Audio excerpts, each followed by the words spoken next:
Hi, I'm Joshua Kemble, and this is vlog number 39. This is the vlog where I talk about Quarterly Stories, which is my ongoing graphic novel that I handwrite, hand letter, and hand ink. It's a very personal story to me about faith and mental illness, and I serialize it at quarterlystories.com, which you can check out at the link down here. So I haven't done a one-on-one vlog in a while, but rest assured I've been keeping with updating my comic, and this is the vlog where I really document the progress of working on that comic. If you guys watched the last vlog, which was vlog 31, you'll notice that I did an audio version of the first chapter of Quarterly Stories, and it just should give you a better sample and idea of what the tone and kind of vibe of this comic is. It's rather serious autobiographical work, and it deals with issues that aren't necessarily comfortable for most people to talk about, but I created that so that people could get a quick sample of what reading a chapter on quarterlystories.com will be like. So if you are curious and you've been watching these vlogs and you're curious what that's like, please check out vlog 31. What have I been up to in the past week or so? I'm a little off my game on updating vlogs,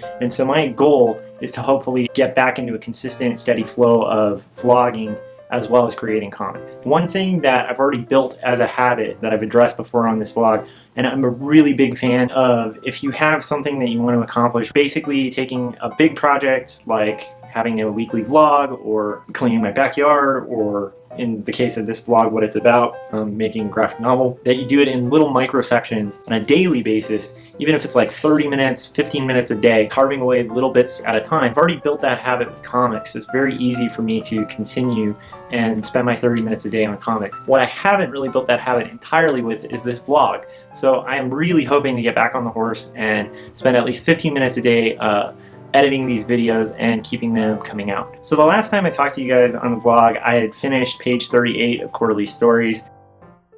In the interim, since my last update, I finished page 39, which you can see right now, page 40, page 41, and today I finished hand lettering the chapter title because I am now on chapter 4, which feels like a huge accomplishment. I initially started this comic a long time ago in like 2012 and did the first 2 chapters.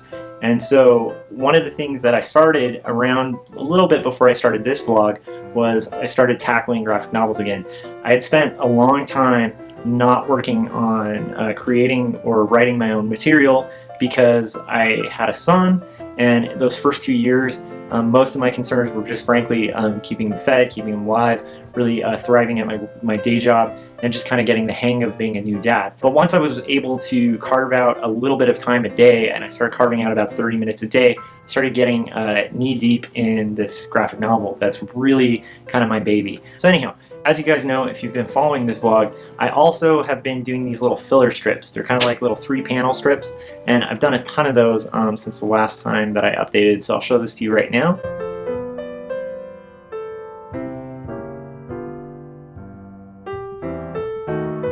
And then while I was doing them, I actually thought, wouldn't it be cool to do kind of like a poster? I'm a really huge fan of posters and graphic design and t-shirt design. I actually did a number of t-shirts for Threadless that were printed, and I just kind of occasionally get that knack to do something like that. But since I'm really trying to create on my own time, creator-owned work that really has to do with properties that I myself invented, I thought it would be cool to actually make a poster print that kind of references old vintage advertisements in comic books or Quarterly Stories, and I use that as a filler strip as well. That got me thinking. So I am a huge fan of vintage artwork, and I think that there are kind of 2 sides to my style as an artist. So on one hand, you have the style of the basic pages of Quarterly Stories, which you guys have seen. It's like very rendered, cross-hatched, inked, and very representational artwork that can also be somewhat dark and very, very real. Like the stories are real that usually those are conveying. And then there's this other side of my passions. There's so many passions in art, but there's this other side of my style that is really like retro comics, referencing, very influenced by the comics that I grew up loving as a kid, by the advertising around at the time, and also, you know, typographically I have so many interests, but one of my loves is Victorian design and Victorian typography, like old Sears catalogs from the 1800s, and just the way they do these kind of interesting swoops for serifs. Just really kind of an amazing thing to study and look at and find inspiration from. But anyhow, while I was doing these filler strips, I got really inspired by the idea of doing an alphabet poster. Now, back in the day, this was a way that a lot of people would do test sheets for printers. So a printer, they still kind of do this now, it's like a sample, but they would show off the quality of their paper and the quality of their printing by having some kind of edition or print or poster that could show off all their capabilities. And one of the most popular things to use in that format was an alphabet chart, because you wanted to use something that the client, who's going to use your paper company might be able to use themselves.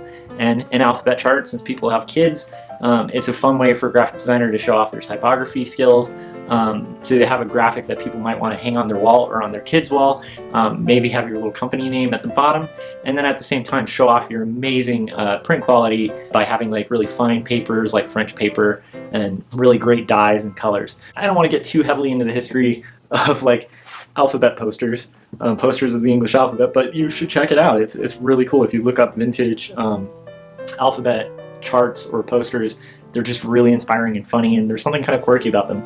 So what I decided to do is actually start creating little squares that I will then combine into a kind of vintage style alphabet poster, all influenced by quarterly stories. So right now I've done about 4 letters of that, and I'll be posting those almost daily until I'm done with the entire alphabet, and then hopefully offering it as a print and as a poster and possibly even as a t-shirt. We'll kind of see how it looks.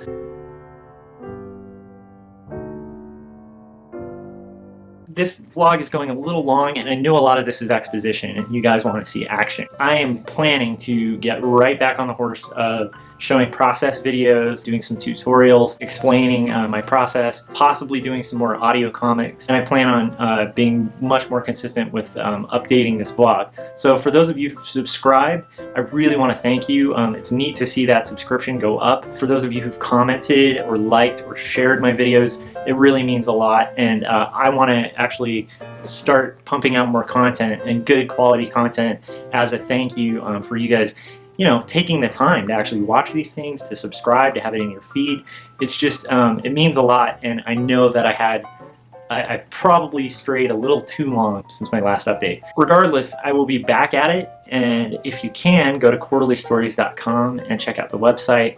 And also there's this fun little animated GIF that I made as well for Halloween that I posted on the blog section, which was kind of silly, but at the same time, being one of the first times I've actually dabbled in animation, even though it was really sketchy and quick and I didn't spend an immense amount of time on it, it was really fun to see something that I drew coming to life and doing something.